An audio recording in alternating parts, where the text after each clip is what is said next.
Why is prayer deemed to be a threat for this school?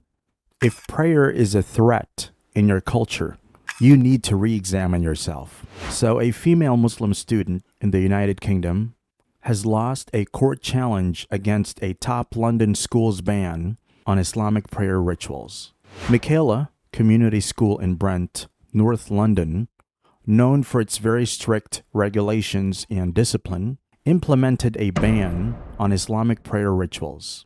They're so fragile that they lost their religion, and now they want Muslims to lose theirs as well. The school, headed by Catherine Singh, who is popularly regarded as the strictest headmistress in Britain, introduced this policy in March 2023, following threats over its religious observance approach. However, the pupil only made what seemed to be a modest request for permission to pray for just around 5 minutes at lunchtime and not during lessons.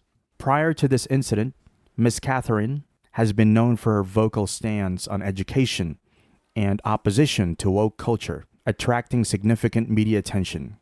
And we're all together as one. What our Britishness does is it brings us together, because when you're in a multicultural community where some of our children are Muslims, some of them are Hindus, some of them are Sikhs, some of them are Christian, we've got children from Eastern Europe, and when I say from, they tend to be second generation, but their grandparents, and sometimes their parents, are from India, from Nigeria, from Ghana, from Jamaica, from all over the Caribbean. The fact is that when you have all of that difference, you need something to hold you together. That's what makes a country. The issue was then referred to the High Court, where the pupil, whose name is still not mentioned due to legal reasons, argued that the ban is discriminatory and affected her ability to practice her religion, which includes prayer as a fundamental pillar. However, the British High Court judgment delivered on April 24th, 2024, presided by Justice Thomas Linden, upheld the prayer ban despite the pupil's claims of breach of religious freedom, noting that the policy was justified by the secular ethos of the school and did not infringe on the pupil's religious freedom, since alternative schools were available.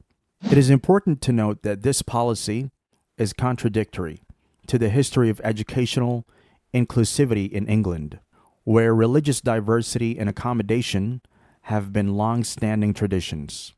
English education has a lengthy history of accommodating religious minorities, dating back to the 1833 government subsidies for various religious school buildings, and the 1870 Forster Education Act, which allowed religious differences in schools.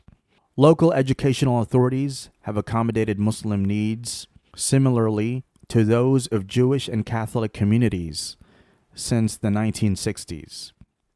The insistence on traditional values at Michaela's school has sparked debate over what truly constitutes tradition and inclusion in education.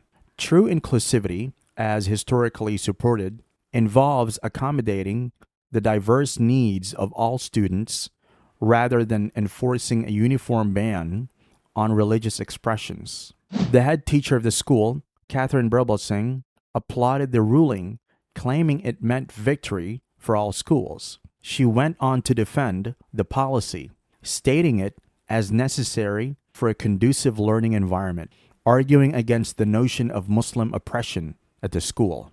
Of course, as expected, reactions from some Christian top voices are all in support of the ban, just like the headmaster at St. Thomas, the Apostle College, and Sacred Heart Roman Catholic Secondary School, and Southwark, South London, Serge Safai, praised Miss Catherine and the school's governing body for standing up, and he claimed this is absolutely right, as you can't join a school and try to change the rules. The Chief Education Officer for the Church of England, Nigel Genders, agreed that the case is related to the day-to-day decisions of a particular school in its own circumstances and does not believe the judgment challenges the principle of freedom of religion. Prime Minister Rishi Sunak and Equalities Minister Kemi Badenoch, in support of the ruling, hailed the decision as a victory for school autonomy and against activism. However, this decision has been criticized by Muslim leaders who argued it targeted Muslim students and could set a dangerous precedent. Concerns were raised about fairness and religious freedom, reacting to the issue in an official post on X. The London Central Mosque expressed disappointment and disagreement with the court's ruling, stating the United Kingdom is known for its protection of religious freedom. Also reacting to the court's judgment, Dr. Abdul Azim Ahmed, the Secretary General of the Muslim Council of Wales, expressed his disappointment with a court decision that, in his view, failed to uphold a long-standing principle of British law. However, Imam Ajmal Masroor from London has expressed his intentions to encourage the pupil's family to appeal the High Court judgment, seeking a more nuanced interpretation of the law. He stressed the importance of the 5 daily prayers in Islam, describing them as integral to a Muslim's identity and non-negotiable. Also, in response to the Equalities Minister's post, a user identified as Ben criticized the minister, noting that her speech depicts hate and divide, which is a direct opposite to the office portfolio she holds. Nadine Esbali, a secondary school teacher in London and author of Veiled Threat on Being Visibly Muslim in Britain, stated that prayer has never been a problem in her teaching experience. This holds true in both environments, where she was the only Muslim, and in schools with almost exclusively Muslim populations. With over 700 pupils in the school, about 350 of them are Muslims. That means about 50% of the pupils in the school are Muslims. There's absolutely no reason why prayer rituals can't be accepted and incorporated in a school with 50% of her population as Muslims, except if we are being hypocritical here. Although the headmistress alleged that previously prayer was allowed in the schoolyard, issues arose during Ramadan when visible outdoor prayer led to intimidation because some Muslim students, engaging more deeply in their practices, intimidated others who chose not to participate in fasting or prayer. External threats and racism directed at staff members. It was during Ramadan. So we have Muslim children who do not want to fast during Ramadan, do not necessarily wear a hijab, for instance, do not want to pray. And they were then being intimidated by the more committed Muslims who would say, no, you're not allowed to eat. And they would go to the break hall food table and stop them from eating. Her major claim was that with over 350 Muslim students, it'll be difficult to allow such prayer to happen. If this prayer had taken place and there wasn't this desire to proselytize, this desire to sort of convert people to more committed practices, would you have been okay with that? That if it had just gone on in the yard at lunchtime, you'd have been fine with that? Yes, absolutely. But the problem was people from the outside can see the yard. And so the people who were threatening us and so on aren't from our internal community. They're people from the outside. And so having it in the yard, we then realized at that point, oh my goodness, we're then open to the view of anyone out there. So it would have to happen inside. And just also this idea of a prayer room, we've got 350 Muslim children. We would have to have several prayer rooms. So this idea of one prayer room doesn't work. And given our family lunch, we have a very specific ethos and way of doing things. And all of the teachers are with the children eating during family lunch.